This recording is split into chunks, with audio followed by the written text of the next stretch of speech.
Hello everybody and welcome to this Telstra virtual live event. My name is Jeremy Little and it's great to have you here. Now, I know you're all joining us from on our online platform here, so I want to talk to you really quickly about that. Now, we're going to be talking today about mobile security and why you should consider a mobile identity as a concept. But first of all, I'm joined by two fantastic guests, David Hall and Claudia Warwar. Welcome. Good morning. I'm going to let you guys introduce yourselves a little bit more in a second, but let's talk about the platform. So we want this to be engaging, interactive. Please send us all of your questions. We're going to answer as many of them as we can. I'm going to ask our great guests here, the experts, to answer your questions. You can get on and look at speaker bios. The slides are going to be available for you on there. You can move the windows around and customize it. And most importantly, get social. We want to hear from you on social media channels as well. So tweet and Facebook and everything. We want to see you guys being active today. Now, as I mentioned, we're talking about mobile security and why you should consider a mobile identity. I'm joined by two fantastic experts. As I mentioned, David Hall, welcome. David Hall is from Telesign. He's the account director for Telstra, and Claudia Warwar, the principal for cybersecurity for Telstra. So thanks again. David, would you mind telling the guests a little bit about yourself? Yeah, certainly. I help work with Australia's largest websites and app developers to be able to help solve some of their fraud concerns that's going on in their consumer environment. So that's how I spend my time. Fantastic. And you were telling me earlier that if you're using your mobile on one of the large websites, like which were the ones you mentioned before? 8 out of the top 10 Australia's most popular websites, you'd actually be leveraging the Telesign platform. Fantastic. So you wouldn't have even known. And Claudia, please tell us a little bit about yourself. Claudia Warwar. So I've been in the security space for the last 16 years. I work with small, medium and large clients, just helping them sort through their security issues. Great. Thank you very much. Now, we're going to run really quickly a little poll from the audience. What we're asking, so you guys down there, we want to hear from you. What is your understanding of mobile identity, really quickly? Okay. So answer that for us very quickly. I'm going to go to the answers right now. So we want to know, and it's telling us that 42.9% have no knowledge. And they're attending to learn more, and 57% have some understanding. And we didn't get any that are very knowledgeable, so it looks like we're going to be educating, providing some interesting information for everyone. All healthy discussion. Very good. Okay, so what we're going to start with is the evolution of cybercrime. So, Claudia, please. So I think it's probably good to understand how things have changed. So in 2000, that's when e-business started taking off, and we saw the first disruptions to the web presence, which was hackers or viruses that didn't do much except cause a bit of disruption to the business. You had to clean up, and it was a bit of, productivity was impacted. But as time went by, we started seeing more and more of viruses that were actually trying to steal information and actually cyber espionage. And there was actually an increase in money. People realized they could actually make money out of these attacks. And actually we're seeing now an exponential growth on the amount of money that these attacks are making. We all saw Target, we saw what happened to Sony. So it's really hitting the bottom line of businesses. And all these new attacks are actually hitting the bottom line, and we're getting a lot of notice from the executives. So one of the things that we're also noticing is that everything is going mobile. So the surface for attacks is getting even bigger. So mobiles now also being exploited. We see SMSs that actually carry viruses. And even recently, I received a phone call. It was saying it was from a bank. They had a special offer for me, but it wasn't available at the branches. And they were going to send me an SMS, and I just needed to validate all my details. And right away, you start noticing that these things are coming fast and furious. You're a well-trained individual not falling for that attack. Yes, yeah, I thought it was quite interesting. It's not available at the branches, just in case you're going to check. I think from my perspective, there's been a massive change in the last 10 years, starting off with sort of the adware about 10 years ago, really trying to find ways to make money out of consumers. And here we are in the days of where we're seeing ransomware being ported to Mac and mobile. And talk about a real way to extract money out of a consumer is to threaten to steal all their photos and things like that. So really the business model's evolving all the time as they find new ways to be able to what works. Eventually consumers get resistant to some type of attack after years of being trained, those kind of things. So it's definitely a game of cat and mouse, and things are still evolving at this stage. I've got to say as well, I don't really think twice about when I get asked for authentication on my mobile. I kind of just add stuff in, and so everything's becoming very interlinked, and you kind of take it for granted how much information you're linking together on your mobile. Your normal spider sensors don't work as well when you're trying to work out if a website's a phishing site when you're on a tiny screen. It's hard. It's nearly impossible to try to do that. So certainly the shift to mobile, and I guess if we talk about some of the other threats that are coming up with the businesses and how the environment's changing, I guess that might logically lead to the next slide that we wanted to talk about, which was really the business environment. And yeah, so we have, on one side all these new attacks, this organised crime behind a lot of these attacks, but the business is also having to innovate. They are adopting mobile. They are talking about, being on the cloud, having a social presence, and all of these forces. Bring your own device. And one of the things that I found was quite fascinating is that there was a company called Proofpoint, and they did some research, and they found that actually on Android app sites, they found over 12,000 applications that people downloaded thinking they were legitimate, but they were actually containing malware that was going to steal information from their phones. So that accounted for over 2 billion downloads. So this is everywhere. So we really need to be careful as we're trying to innovate. Business trying to, to be successful for the future, really rushing to automate and make it easier for the consumer, but these threats are also very present and real. It's very much changed for businesses. The days of a standard operating environment don't exist anymore. I expect to be able to get email on my iPad. I expect to be able to get do voice over IP through my phone.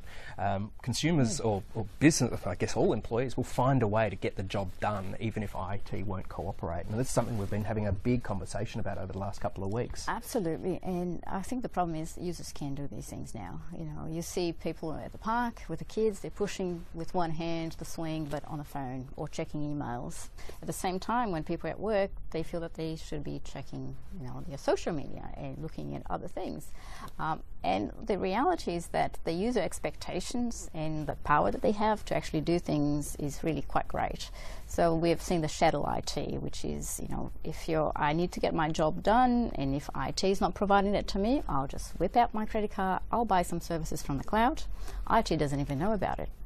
Where previously IT was able to say, no, you can't do that, it's too dangerous. Well, now they're doing it, you just don't know about it. So managing the user expectations is quite difficult. So business are pulled. So if you're a security manager, you have a very hard job ahead of you. Some people are on personal devices, some people are on company-supplied devices, some people are on personal software, company-supplied software. So I guess the line is becoming very difficult around whose responsibility is security. Absolutely. That's right. It's very interesting. So let's jump into the users. The users are the weakest link. Tell us about that. Well, security used to be all about protection. You put some firewalls there, you monitor with some IPSs, and you're okay. You probably did that, and that was enough for a while there. But the users are the ones that can have all this protection. But if the user decides to check their emails while at work, and they click on a link that could be some ransomware, you've just opened the door to that vulnerability and that threat. You can get compromised by that. And I worked with a client recently where the individual checked the email, clicked on something that started encrypting his drive. He didn't really know what was happening. He said, oh, maybe I'll go home now. The IT manager started going nuts because he couldn't tell what was happening, where was this coming from, until they actually came to that PC. So he had a lot of protections. The good thing was that he was monitoring, so he could detect that something was happening. But that human firewall is quite important. Educating people about what things you should do, shouldn't do, be aware of certain things is quite a key to keeping your organisation safe. Yeah. And I guess passwords is really a topic I'm so passionate about. I've spent most of my adult career training people on how to make strong passwords and change them regularly.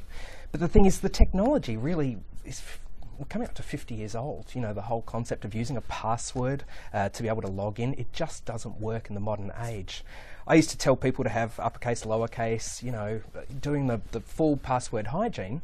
But then I'd go to my mobile phone and I just really, it was hard to type those kind of passwords in when you had to switch between 3 different things. And so the reality is that we've learnt from the latest Telesign Consumer Security Report is that, you know, people are recycling passwords. I think 47% of people we spoke to were actually using the same password in multiple sites. And in a year where I think last year there was 140 million records were exposed across 533 data breaches, it's highly likely that your password, that favourite password that you probably have had for more than 5 years and use in a couple of places, might be out there. So you can see there that through a multitude of factors, that just the whole paradigm of using a username and a password, it just it's not going to scale for the next through the next mobile revolution. And is it true that 1, 2, 3, 4, 5, 6 is still a pretty common password? Yeah, that's the number one. And, you know, password is still great up there. Is still up there. Let me in. My favourite is monkey. I saw that in the top 10 and I'm thinking that's a great password. So I use that in most of my demos. But, yeah, there's a lot of, you can see there that 7 out of 10 people just don't trust the whole thing. We've all had an experience that it went wrong. It's not just end users. You know, we do penetration tests, and we actually sometimes do that for organisations and organisations that actually provide services to other organisations. And we're still finding password 1 being the password on servers, so that it becomes very easy for somebody who wants to target that organisation to actually get in, because the password is just not enough. It kind of defeats the purpose of having a password, doesn't it? And 2016, it's still out there. Yeah. So people still need to keep, up their game a bit. The whole username password paradigm is broken beyond repair at this stage. So do you want to talk about what's next, or is that coming later? Yeah, we'll get to that a little bit as we start to talk about ways that we can actually improve the whole situation while actually still letting users get what they need done. And what about Touch ID? Tell us about that. How is that changing the paradigm? Yeah, so the amazing thing is that these pieces of hardware are mini computers. They've got amazing sensors on them for these devices. So there's a whole heap of areas where, you know, using Touch ID to be able to authenticate users is actually a whole new amazing experience for consumers. Consumers love that feeling because it's obviously something that they really have, and it really gives people a lot of trust with that. So definitely I recommend that if you're making apps, actually leverage the technology if it's in the hardware. It's pretty, started as novel technology, and it's something that's just quite kind of cool and new. But when you think about it, it does feel a lot more secure. Like it's going to be pretty difficult for someone to guess, brute force their way into a Touch ID. Yeah, it's definitely convenient, but we really need to make sure that we're using something above and beyond just the traditional username and password paradigm, which is the de facto standard today. Yeah. Okay, so fake users. Tell us about fake users, please. Yeah, look, it's not just fake users as an individual, but it's also fake users where companies have their social presence actually being faked. So social media, you see all the big brands that are trusted brands now with a presence, and a lot of these sites are actually not legitimate. So they spend a lot of time actually shutting those down, trying to determine, well, this is not us, but they're actually trying to exfiltrate and collect information on end users. So it's very costly for organizations when people can actually fake their presence, be that a consumer that is trying to log on to try to make, a lot of times it's just robots trying to log on and actually try to break the underwriting system of a finance or insurance company. And they try to log on many times until they get the gist of what the logic behind those systems are. But it's actually a costly exercise for organizations trying to clean that up. we spend a lot of time talking to cloud brands, talking about their fraud problems. And I think last November we published a new fraud report, and the key findings that I noticed from that one was really, I guess 1 in 10 every account is actually probably fraudulent or fake. Now that can be at the benign level where my neighbour's dog has a Facebook account and it's cool and fun, but then I've actually had people approach me on social media telling me that they're a friend of mine and they've got all my friends' pictures and they're asking me and telling me that I've won the lottery and click on this link. So that's obviously the malicious kind of fake user. But really 82% of companies we spoke to actually admit and struggle with this problem. It hurts real users as well. There's real monetary costs associated when users have to leave because they've had a bad experience in your community, in your forum, on your social platform, you know, those kind of things. And when we talk to a lot of brands about why they let convenience over security, I guess 64% of businesses admit they prioritise the convenience during the user registrations just to get people onto the platform, just to make it easier for everybody. But unfortunately, by not putting in the right level of friction and actually authenticating and getting rid of the fake users, we all end up suffering. We were talking about it before, but I think I must get about 3 messages a day from fake users on LinkedIn trying to spruik something to me. I'm going to run to the audience. We actually had some people asking if you can ask questions. Yes, please do ask us questions. I've got a few here, so let's jump into one. Peter Ozard asks, what about cipher key encryption technology to replace all passwords? What do you think about this kind of tech? Yeah, it's certainly a lot of powerful technology there, but I guess the one, it's not necessarily going to completely scale in the consumer space. So my answer to everything is actually using a mobile phone to be able to uniquely identify everybody. This is the physical bridge to the digital world, and I carry it. It's never more than 5 meters away. So while improving password, anything that can do that is a great thing. The reality is we actually want to be able to use something that the majority of your users and the majority of consumers carry with them at one time, and it has a lot of benefits beyond that level as well. So certainly I agree that technology is strong, very powerful, use it where you can, but also have a look at things like how can you augment that with out-of-band authentication through the mobile channels. Very interesting. Anything to add? Well, I think encryption plays a key role. You know, there's encryption of the data that's stored on the device, the mobile device. There's encryption of the channel that's communicating with the device. There's also the encryption of the certificates where you can use to actually help you authenticate. But it definitely plays a role. It's just, you know, security is multi-layers. So you actually need to consider a number of things when you're trying to secure your device. Yeah, I've got lots more questions, but I think let's talk about the next topic, which is mobile security. Okay, Tell us about mobile. So that kind of nicely leads into that topic. Yeah. You know, we talk about the security of the device, the applications on the device, the data on the device, and then the connection to that device. And if an organization is thinking of adopting BYOD or mobility, I think the thing that needs to underpin all of that is the policy. What are you going to tell your users that it's okay to do and not okay to do? You know, a lot of us have personal information on our phones. There's business information. Are you going to have containers where you put that, you know, the business data to one side and personal data to the next? If we have a mobile device management solution, are you going to wipe the whole device? Or are you just going to be wiping the business information when something goes wrong? So that conversation and really having a plan about how you're going to go about adopting mobility is quite important. Is there a standard framework for something like this, or is there somewhere that people can turn to if they're just starting, or if they've made some inroads towards this but want to take it to the next level? Well, definitely, you know, those 4 layers that I spoke about. That's our architecture for protection of mobile devices. Yep. So yes, you can come and talk to Telstra. We definitely can help you in that space. Very interesting. Yeah, so the whole concept of mobile security is a lot different from what it used to be.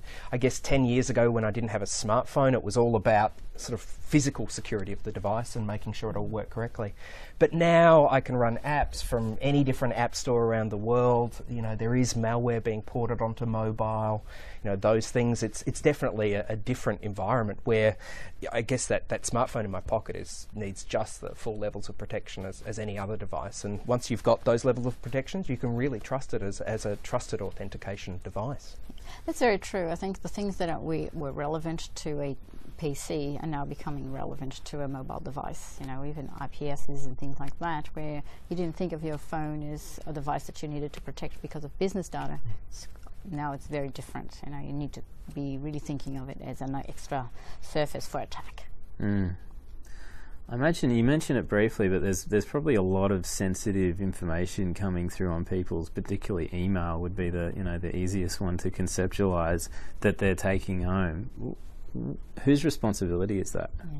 Well, security is, we always say it's everybody's responsibilities. A lot of people still believe it's just IT's, but in reality, because you are the user and you become that human firewall that can open up a lot of information, you're also responsible for that data. And it could be your personal data, it could be the business data. So I think we all need to be aware of the threats and what can be done about that, the risks of using information. And a lot of organizations are actually deciding between, okay, what can you actually see on your device, from what location, at what time. So you're becoming very sophisticated about what we actually allow people to see on a phone. So Richard has a question. Thank you very much, Richard, and everyone else. Send us some more questions. We've got experts here. We want to ask them some more of your fantastic questions. So Richard's talking about Google introducing multiple user accounts to the latest version of Android for mobiles, where that potentially saying that one mobile number isn't just for one unique identifier. Do you know much about that? I do. Yeah? Yes, I was playing with the new OS on the weekend, having a look at that, trying to actually think about that. So obviously, Google prefer to have one mobile number per account. It helps them kind of keep everything together. But the reality is, I actually have a couple of different Gmail accounts associated with my one mobile number. So Google have made the exception in that rule. But really, when we think about, when I define mobile identity being a combination of the device, the behaviour of that device, and also the number associated, those three things, when you put that lens over there, they still all work just fine. You're actually going to have a different looking device with a different OS and those kind of things. If you're switching between the different, if the kids want to grab the phone and play games on it, well, yeah, that's a great idea to be able to let them have their own safe environment, so they're not necessarily effectively on your work phone. So it's a really good kind of thing to be able to have those user accounts on a phone. Makes sense. I've got multiple Gmail accounts. It'd be kind of annoying if you could only authenticate one of them with a mobile. Okay, balancing user expectations with security. Yeah, so we touched on that a little bit, but I guess Generation X and Y are coming up now, and they are becoming the ones that have the most influence in business. And we have at Telstra done a study about that and how they behave in terms of security. And for them, even though security is important, is number two when they're doing their banking. For them, number one is the usability and how user-friendly the actual banking organization applications are. So I think that there are a couple of banks that actually really stood out of that, because they were providing that experience where a lot of the more traditional banks still put security as number one.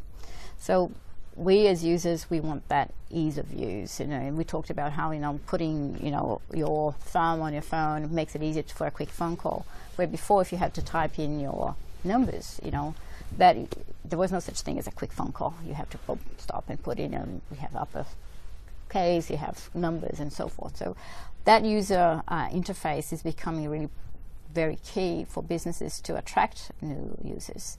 So we talked about how we can do different things. It's work in the line between business and what is private data coming into line. That is playing a key role in how business move forward in their new applications and rush to market. We've had lots of conversations over the last couple of weeks about harder security is not better security. That doesn't work. All you're doing is putting in friction for friction's sake, and it doesn't make sense. Have you ever tried to set up on a website and they're asking you questions, and I can't even remember the name of my favourite teacher at high school when they asked me that as a KYC. I'm like, how am I going to ever try to remember that when you go to challenge me again? So really the expectation of consumers is very high and users is high. And that when we talk to a lot of people, friction is okay as long as you explain why you're doing it, and it's for security reasons, and it makes sense, and it's for modern reasons. That's true. Yeah, and look, just even getting a paper off the internet, sometimes they want your full information before you can actually look at a slide, and you think, like, sometimes just forget it. I haven't got time for this. You move on to the next one. So, the user behavior, we're becoming that we want everything right away. We don't have a lot of time to waste. So that plays a big part in what organizations are doing. Do you think that this is something that the average security manager or the IT professional within an organisation would consider, is where is the balance between user experience and security? Like, have you guys come across that? That's a very good question. I think the role of the security manager has really changed, where before you needed to be a technologist, where now you really need to understand what is your business doing, how are you going to support your business with security, and IT for that matter, because the reliance of businesses on IT is just growing. There are a lot of new business models that wouldn't exist if the technology wasn't there. So the security manager now needs to think about the business, how are they facilitating, enabling the business to actually accomplish whatever business goals they have. So that's a definite change in how people need to think about it. And the customer journey is very much every department. It's very much a cross-functional conversation. Is, how does the user get something done on our website or through our mobile app? And, security is going to have one opinion, but then the people designing the flows are obviously going to optimize from that. So really, it's all about that balance and managing risk. It's all about risk. That's what I was going to say, Jeremy. The security manager really needs to start thinking about balancing the risks, the business risks, with the technology that they can actually bring to the table. Does that answer your question?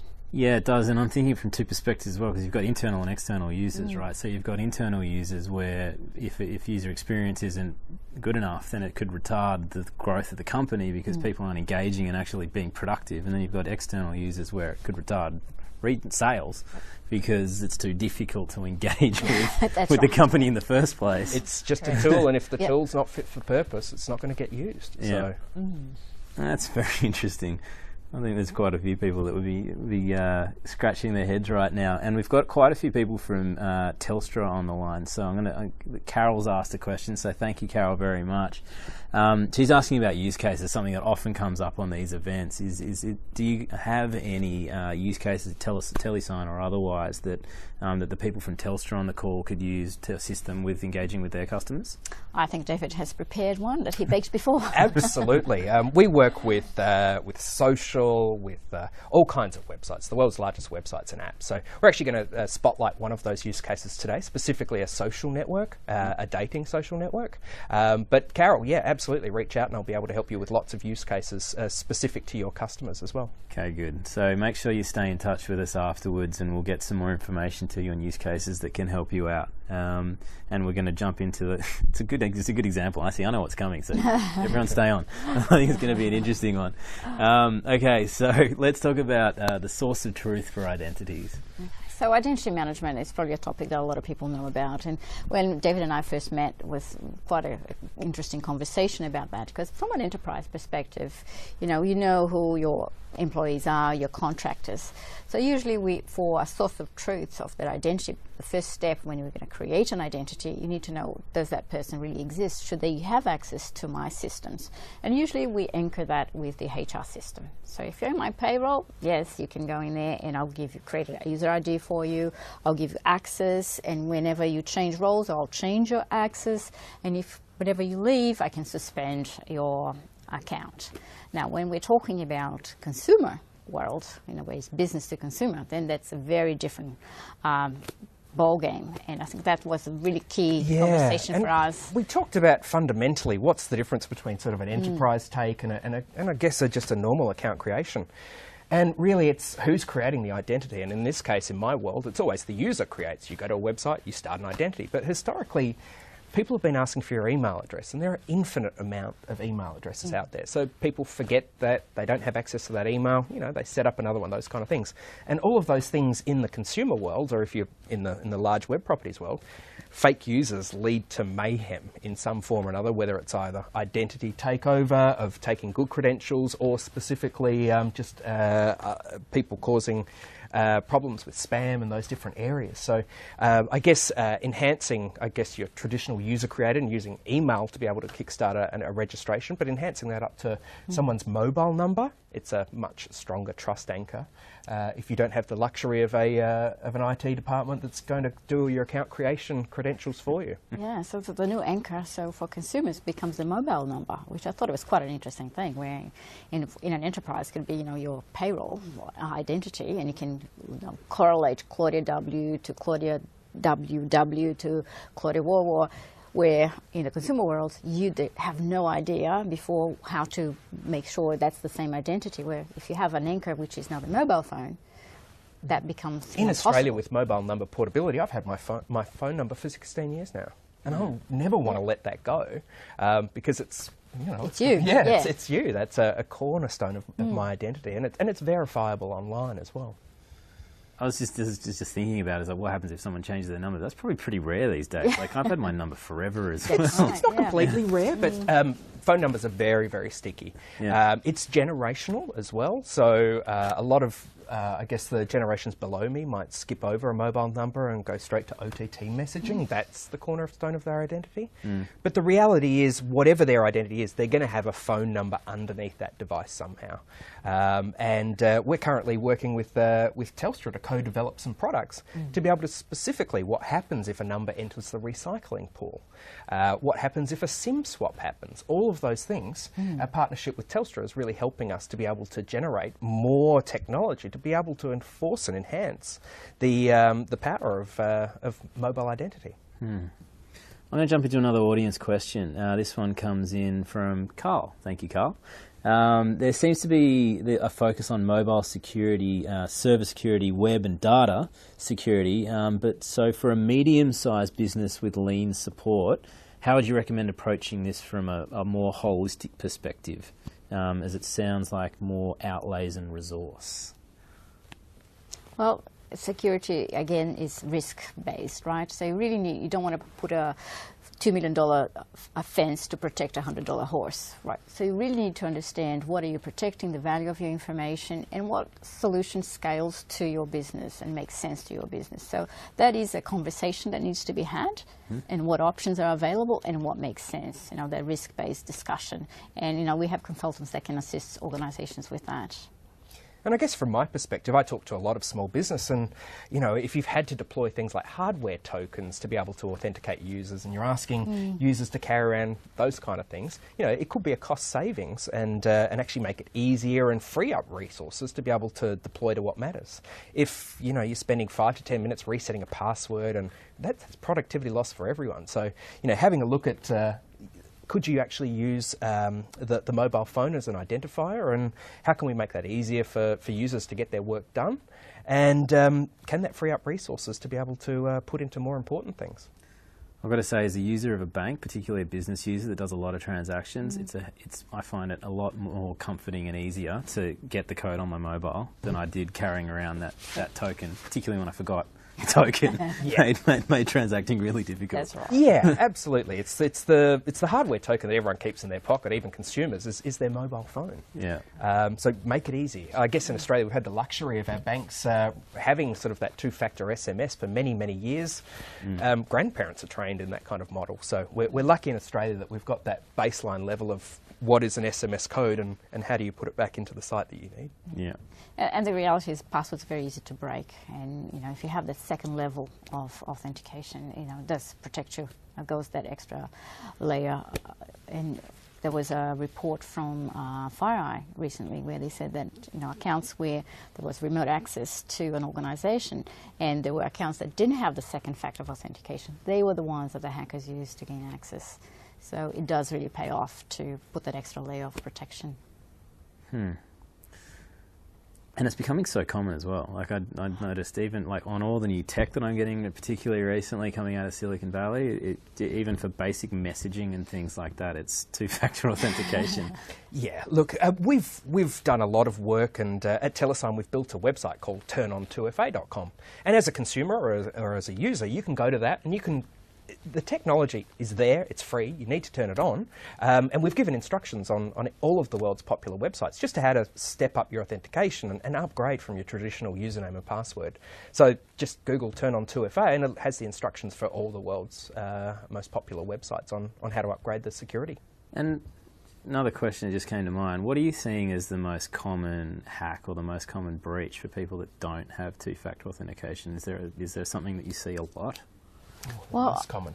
a lot of times, with the human firewall, people hack themselves by clicking on the link that they shouldn't have, is probably the biggest one. And the ransomware is rampant in Australia, either via SMS or via email, where people just click on what they shouldn't be clicking. And Microsoft previously, I think up to 2007, they actually had macros that launched automatically. When they stopped those macros launching automatically when you open a document, that reduced the number of exploits because of that. So it's becoming a bit more difficult. But now what happens with these attacks is that they get recycled. After a while people forget and they start bringing them back on. So there are probably a few really targeted attacks out there, but they get recycled and tuned to whatever new use that they want. So probably that's what I see the most is still. And what I'm seeing in my world is when I talk to a lot of brands with their fraud and security teams, specifically it's around account takeover. So someone's obviously compromising the username and password somehow. It could be that they just do a password reset, and the password reset goes back to a potentially compromised email account. So that's how identity takeover can happen. So, not having two-factor authentication set up on accounts sort of leads to a lot of that identity takeover, and specifically around the password reset tends to be the vulnerability if you haven't got two-factor authentication turned on. And what's happening then? So someone takes over an identity. What malicious activity would then be the next step? It's dependent on the brand. So for gaming companies, obviously they don't want people having lost their digital assets, and it could be that your loyalty program or your bank. It's logical what happens in a bank, but there is all kinds of shenanigans that can go on if someone can get into your accounts. It could be reputational damage. It could be brand impersonation. There's anything could happen if someone's got access to your credentials. It could be as simple as if you're a financial advisor, where I recently saw a case where someone stole their identities and they started sending emails to all their clients saying, I need some money, I just got a bit of an issue, can you help me? And your financial advisor, you're asking your clients for money. That sounded a bit dodgy. Some people called him and said, and then he had to explain, my account was taken over. It's not really me, but he had to change everything. But his reputation got a bit damaged because of that. But people can actually create accounts, mortgages, they can buy things in your name. And when the credit history comes back, and if you don't pay for those things, it's your name. And it's very laborious to try to clean that up. If people do want to learn more about sort of the current scams, there's a great website. It's the government's scamwatch.gov.au, and you can have a look there and you'd see the latest and greatest threats. When you told me about that lottery scam, we went and checked, and it's obviously there. So yeah, it's always good to be able to have those resources, because if you know about the threats, they're not going to work on you. Stay Smart Online is another one that's very good. And I think that the example that David is talking about, we were talking about someone went up to a library and said, I've just won the German lottery. And the person said, really, did you enter the German lottery? And the person said, oh, no. And he was like, I'm sorry to tell you, but, you're being scammed. But people still fall for these things, and it's quite, amazing. We can talk about this a lot, but let's jump into the next piece of content. So let's talk about mobile identity, the new DNA of trust. This is an exciting topic. Last year, Telstra released the Telstra Mobile Identity White Paper. And this is a white paper specifically looking at really what's the new modern way to anchor trust. And so Rocky Scopoletti did a lot of work and spoke to a lot of different brands around the world, and effectively distilled really what's heading in the next generation is really mobile identity is going to be is about the DNA of trust. And what he learnt in that report was, the younger generations, their mobiles completely become the link between their human and their digital identity. So clearly, people don't want to be without their phones. They're always going to be with them, and that's certainly something there. But there was a lot of different areas about, you know, who do we trust with our information. Yeah, and it's this whole idea of being convenient. You know, you can have your phone with you all the time. You know, if you can pay for something with the phone, that's fantastic. You know, if you can transact with your phone, it's fantastic as well. But being able to trust, you know, what organisation you're dealing with is probably quite an important thing as well. So it's becoming the DNA of trust, because you want to use your mobile as the key that unlocks a lot of the things that you're wanting to do. And it's not a new technology out there that people have to sort of upgrade to. This technology's out there in a wide deployment. Everyone's got a phone, and all the brands can actually leverage this as the new anchor of trust.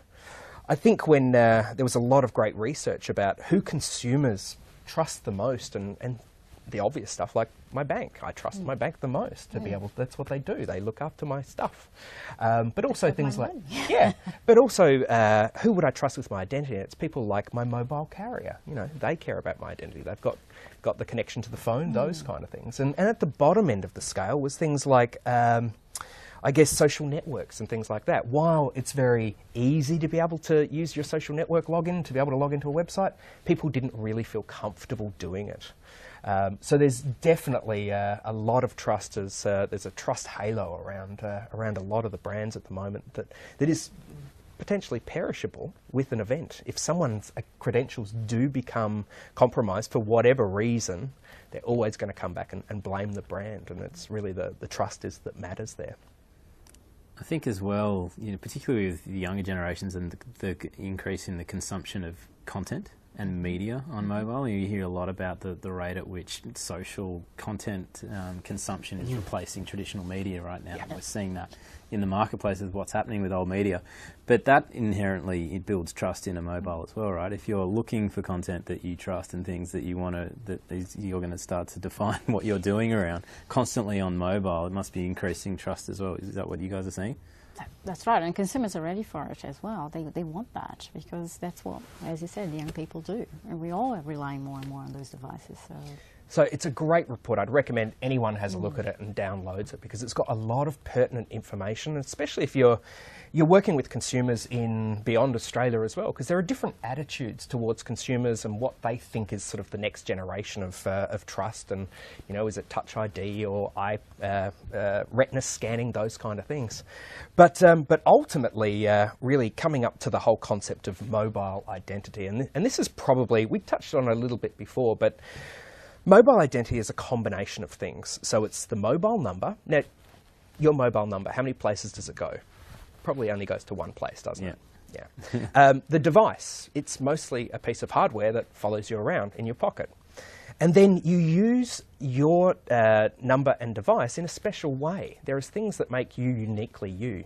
You log into certain websites and you do it in a certain way. You don't do password resets on all of the websites in a certain way. You don't go and create a whole heap of accounts with one phone number. That's very unusual. So those three lenses is what, if you put them together, that's what mobile identity is. It's very, very specific. There are infinite amount of email addresses in the world. You can Google, and you can just Google how to buy a whole bank of email addresses or a whole heap of social accounts. It changes the business model when you start to use mobile identity. For a scammer to go out and get 10,000 SIM cards and activate them and then start to be able to build up a good reputation that mirrors a traditional consumer, it's hard. They can't do it. So mobile identity is definitely a new model for authenticating users. And it's really, if you have a look at any of the latest scams, we were talking about some of the things that were going down, malware targeting, Android phones as a fake Flash player update. Yeah. It was trying to steal SMSs, but it wasn't actually catching the behaviour of the user as well. So expect to see more and more great things coming from Telesign, specifically around the behaviour and how people actually are using the device. We've announced a partnership, and there's a lot of good stuff coming through to be able to I guess, up the confidence that it's actually the right user and a real user behind that mobile number. This idea of the behaviour, I think it's quite interesting. You know, David gave me his phone the other day and he gave me his password, and as I typed it in, it didn't work. And he said, it's because of behaviour, you're not me. I type my password differently than you do. And I thought that was quite neat, because even if I steal his device, you know, if I wanted to try to put the password in there, that picked it up.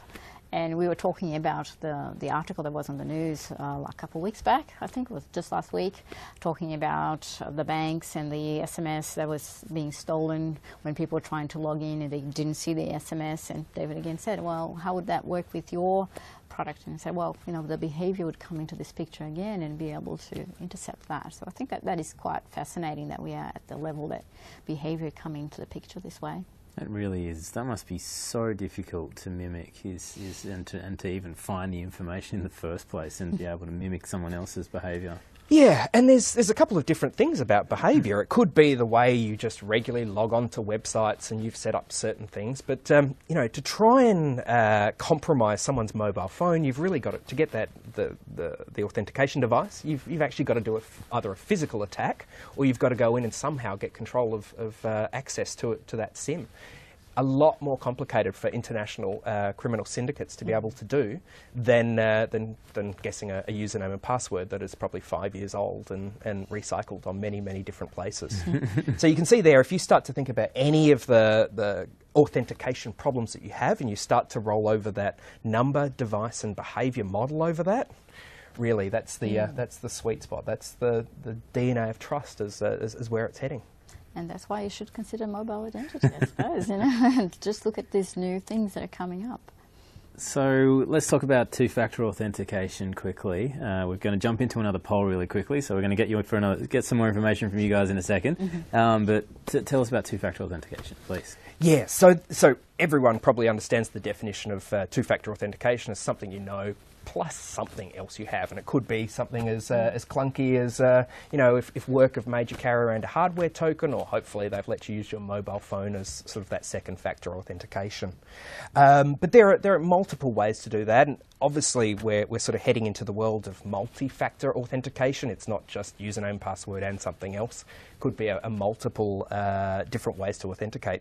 But I've got a lot of unique things about me, like well, firstly, my email address is fairly unique, and my password, my passport and their driver's license number, that's mostly unique to me. But they're not easily verifiable if you're a cloud property. You know, you can try to do the electronic document verification services, but they're kind of, it's a little bit tough to be able to work that way. So there are different models, and I guess the key message from here is that the mobile number is a unique identifier that's easily verifiable online for everybody. Okay. So we're going to jump into a poll very quickly in just a minute, but let's talk first about what is identity management protecting. Yeah. This is really just a conversation to think about what's the journey that a customer goes on. And if we realise that 82% of companies think that they've got a problem with fake users, it's really getting that trust anchor correct up the front. So at the account registration, it's about asking for someone's mobile number. It's verifying that they have access to that mobile number, and maybe doing a risk score on that mobile number right at the account creation stage. And then you save all the problems later on that a fake user can do. So it's very, very simple. Currently, most people send you back to your email to verify an email link. People get lost, it goes into a different folder, those kind of things. So you can actually enhance the flow just by actually using mobile identity right up at the start of the relationship.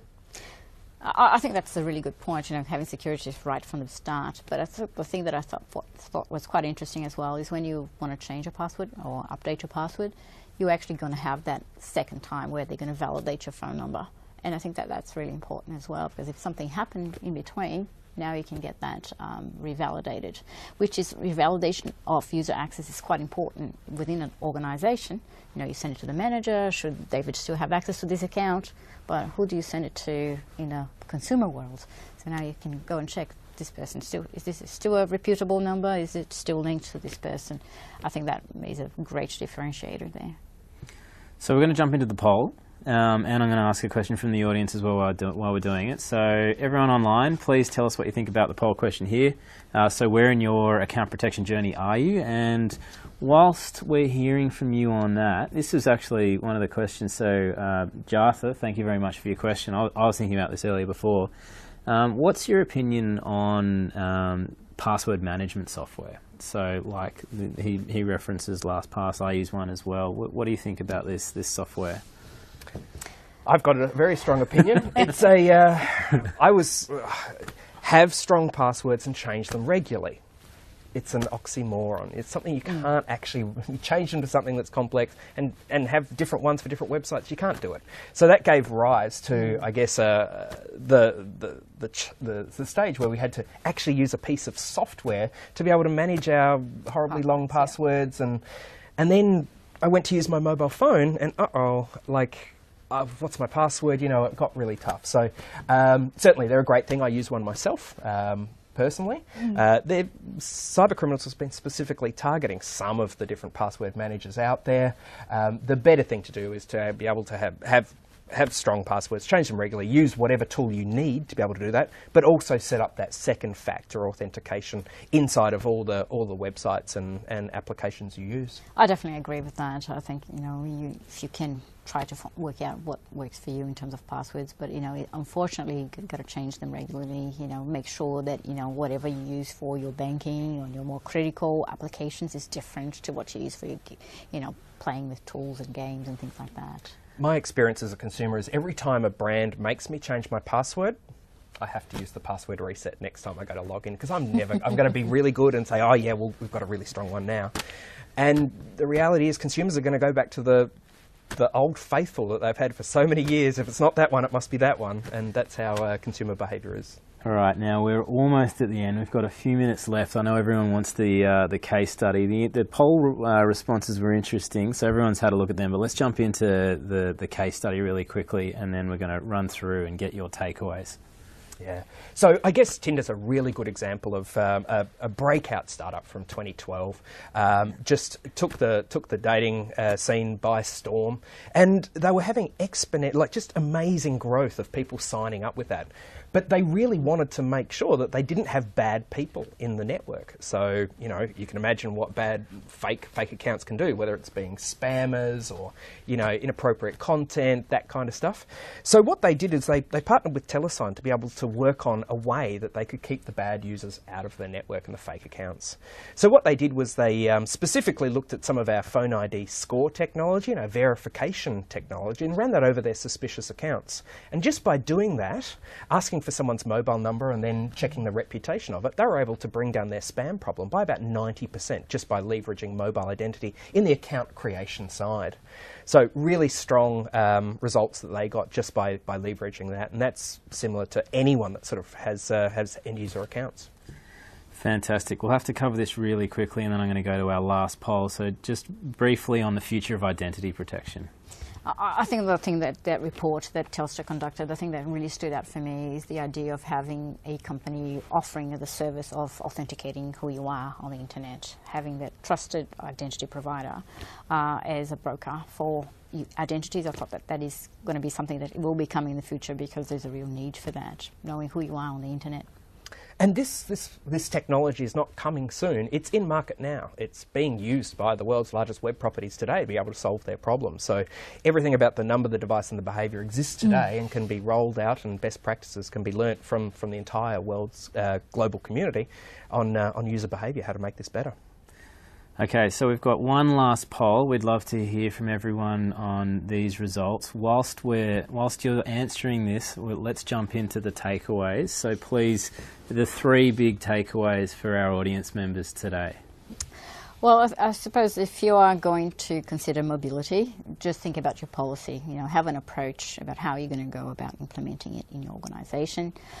If you are using mobile devices and if you use free Wi-Fi, please do not transact on those Wi-Fis, because you never know who is going to be there, just scanning for your user ID and password or bank details. And I guess the third one is be careful when you're downloading applications. If you're an organisation and you're going to have applications for business intent, make sure that you have an app store that is a safe place where people can download those applications. And if you're out in the wild and you see this application that you really wanted, but it's for free, be skeptical that it could be a malware disguise trying to just download it on your mobile device. From my perspective, it's really quite simple. The world's largest websites have turned on this free security anyway. Just turn it on. So turn on 2fa.com is a handy website that you can go to and you get your users to be able to set it up for yourself. I've done all my webmail, all my social. Making sure that you've set up lock and wipe on your device as well if you're managing it yourself. And specifically over the last couple of weeks, there's been a few things going on the mobile operating system. So if you do see a vendor like your mobile phone having a new version, I'd make sure that you actually install it. Fantastic. Thank you very much, Claudia David, for joining us today. It's been very informative. I found it very interesting, and thanks for everyone that joined us. I hope you found that as interesting as I did. So my name's Jeremy Little. Guys, thank you very much. Thanks for joining us on this Telstra Virtual Live event, and we'll see you here next time. Don't forget to fill out the survey at the end. We'd really love to hear from you. Thank you very much.